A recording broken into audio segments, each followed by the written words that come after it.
खूब आगे बढ़े, थैंक यू। ठीक है, ये बच्चा बोला कि भैया मैं बहुत गरीब परिवार से हूँ।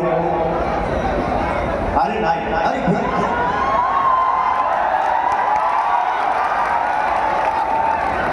के चैनल का नाम क्या है?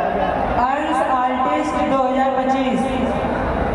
अब 2025 के बाद ना, अरे पगला यूट्यूब चैनल खोले हो तो ये 2025 क्या होता है? अब तो नया बनाए हो तो ये साल हटा दो, क्योंकि चैनल पे आप कभी भी कुछ भी छोड़िए तो हमारी जनता को लगना चाहिए कि कुछ नया आया है मार्केट। ठीक है, उसको आपको लगे तो आप चेंज कर लीजिएगा मेरे हिसाब से, बाकी आपको जो अच्छा लगे सो करिएगा। Love you.